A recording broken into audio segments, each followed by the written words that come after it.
তরুণ প্রজন্মের উত্থান দেখলাম। এই প্রজন্ম বাংলাদেশটাকে নতুন ভাবে সাজাবে, কারণ আমরা এখন বাংলাদেশটাকে নতুন করে সাজাবার প্রশ্ন আসছে, এবং সেই প্রেক্ষাপট থেকেই আমরা এখানে আলোচনায় আসবো। এবং আমরা জিও পলিটিক্যাল কথা বলছি এবং বাইরের স্ট্র্যাটেজিক চেঞ্জেস গুলো হচ্ছে। আমার বিবেচনায় বাংলাদেশের ভবিষ্যৎ এবং এই ভূরাজনীতিকে নিয়ন্ত্রণ করার ক্ষেত্রে বা ভূরাজনীতির সাথে সম্পৃক্ত হওয়ার ক্ষেত্রে প্রধান যে নিয়ামকের ভূমিকা পালন করবে সেটা হচ্ছে বাংলাদেশ নিজেকে কিভাবে তৈরি করবে তার। এটা বাইরের অবস্থা নিশ্চয়ই পরিবর্তন হবে, আমাদেরও পরিবর্তন হচ্ছে, কিন্তু আমরা অভ্যন্তরীণভাবে কতটা সংহত, কতটা শক্তিশালী তার উপরে নির্ধারণ করবে আমরা কত শক্তিশালী ভাবে বাইরের সাথে বা দুর্বল ভাবে বাইরের সাথে যোগাযোগ রক্ষা করতে পারি, বাংলাদেশের জাতীয় স্বার্থ সংরক্ষণ করতে পারি। এবার আমি আসি নতুন প্রজন্ম কি চান, তারা কারা হোয়াট দে ওয়ান্ট। আমার কাছে কয়েকটা বিষয় মনে হয়েছে এই কত আন্দোলনটাকে কাছে থেকে দেখবার সুবাদে। এক হচ্ছে যে তারা এই নতুন প্রজন্ম, this young generation is strongly conscious about an assertive, conscious of an assertive with the rights. তারা তাদের অধিকার চায়, এবং এই অধিকার কিন্তু আমরা বাংলাদেশে আমরা জানি 50 বছর ধরে অধিকার নিয়ে কি অবস্থা এখানে ছিল, কিন্তু এই প্রজন্ম স্পষ্ট করে বলে দিয়েছে তারা তাদের অধিকার রক্ষা করতে চায়। অধিকার বঞ্চিত হলে তারা সে অধিকার রক্ষার জন্য আত্মত্যাগ করতে পারে, সংগ্রাম করতে পারে। তার স্পষ্ট নিদর্শন কিন্তু আমরা এই জুলাই আগস্টে দেখেছি। দ্বিতীয় যে জায়গা করছে সেটা হচ্ছে তারা কিন্তু একটা সুস্থ, আমি বলবো যে বেটার এন্ড অ্যাকাউন্টেবল গভর্নেন্স চায়।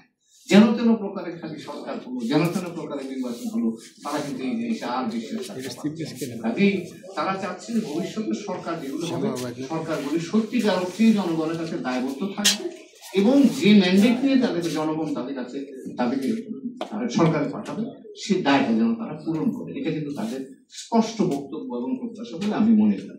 তৃতীয় যে জায়গাটা আমার কথা হচ্ছে তারা কিন্তু অনেক বেশি সংগঠিত এবং কানেক্টেড। আমি গত নভেম্বর এবং ডিসেম্বরে বাংলাদেশের 8টা জেলাতে ঘুরে এসেছি, মানুষের কথা শুনবার জন্য লিসেনিং করে গিয়েছিলাম। আমি বুঝতে পারছি এই প্রজন্ম কিন্তু আমাদের প্রজন্মের থেকে অনেক বেশি কানেক্টেড, অনেক বেশি অবস্থা। এটা বাইরে থেকে আমরা বুঝতে পারি কিনা জানি না, কিন্তু আমার কাছে মনে হয় প্রজন্ম, কিন্তু আমি শুধু ছাত্র নেতৃত্বের কথা বলছি না, প্রজন্ম অর্থাৎ এই বয়সের ইয়াং জেনারেশন যেটা আছে তারা সকলেই বেশ শক্তিশালী ভাবে কানেক্টেড এবং অর্গানাইজড। লাস্ট যেটা হচ্ছে প্রচলিত ব্যবস্থার প্রতি তাদের আস্থা অনেক কম। তারা মনে করছে না যে প্রচলিত ব্যবস্থা দিয়ে তাদের স্বার্থ সংরক্ষিত করে। এটাও স্পষ্ট করে কিন্তু বলছি, আমরা যদি শুনে থাকি তাদের কথা ভালো, তারা আস্থা রাখতে পারছে। আর তারা কোন ডোমিনেশন মানতে রাজি, অন্যের কর্তৃত্ব তারা মানতে রাজি। তারা ডিগনিফাইড নেশন হিসেবে বাংলাদেশ দ্বারা দিতে তারা চায়, স্পষ্ট করে সেই কথাটাও তারা কিন্তু বলছে। তো আমি যখন তরুণ প্রজন্মের কথা বলছি সেখানে আমার কাছে মনে হয়েছে যে এই তরুণ প্রজন্ম কোয়ালিটেটিভলি, গুণগত ভাবে আগের তরুণ প্রজন্মের চাইতে ভিন্ন আইডেন্টিটি এবং ভিন্ন পথরেখা তারা চায়।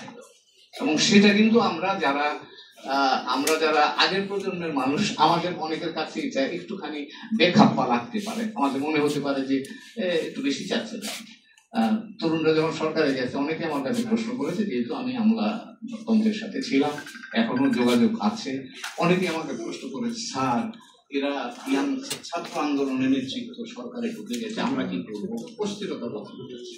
কিন্তু আমার কাছে যেটা বক্তব্য সেটা হচ্ছে এই তরুণ প্রজন্ম সিদ্ধান্ত গ্রহণে অংশগ্রহণ তারা চায়, কিন্তু কাজে এই বিষয়টা আমাদের মনে রাখতে হবে। এটা একটা নতুন ব্যবস্থাপনার দিকে আমরা যাচ্ছি। কথাটা কি হবে সেটা ভিন্ন, এটা হলো প্রথম বিষয় আমার কাছে, রাইজ অফ ইয়ুথ, অর্থাৎ নতুন প্রজন্মের উত্থানটাকে আমি একটা অত্যন্ত গুরুত্বপূর্ণ উপাদান বলে মনে করছি।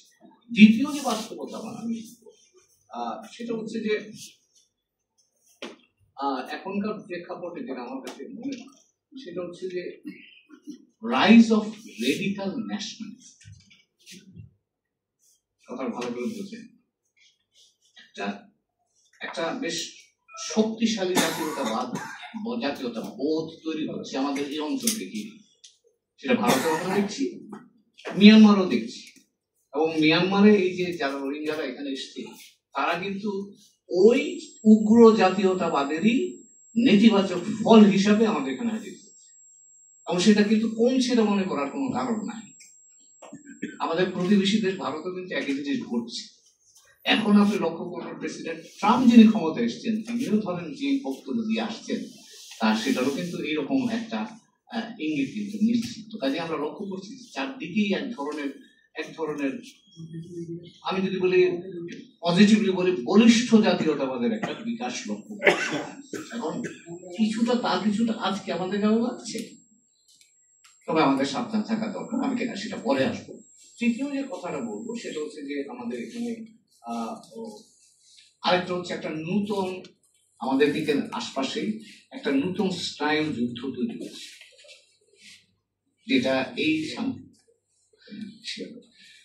তো এখন এই স্নায়ু যুদ্ধটা কিন্তু আগে আমরা যখন তরুণ ছিলাম তখন ইউরোপের স্নায়ু যুদ্ধ দেখেছি, এবার কিন্তু আমার ধারে আসছে এবং সেখানে মার্কিন যুক্তরাষ্ট্র চীনের মধ্যে টানাটানি, এখানে ভারতের সাথে চীনের, এবং এই প্রতিদ্বন্দ্বিতার মধ্যে আমরা যারা অপেক্ষাকৃত কম শক্তিশালী দেশ আমাদের জন্য কিন্তু চিন্তার কারণ আছে এবং সেখানে সাবধান হওয়া দরকার, এবং সেটা আমরা করবো। লাস্ট যে রিয়েলিটিটা আমার কাছে মনে হচ্ছে যেটা সবশেষ রিয়েলিটি, এটা হচ্ছে যে এই অঞ্চলের ভূ অর্থনীতি পরিবর্তন হয়ে যাচ্ছে।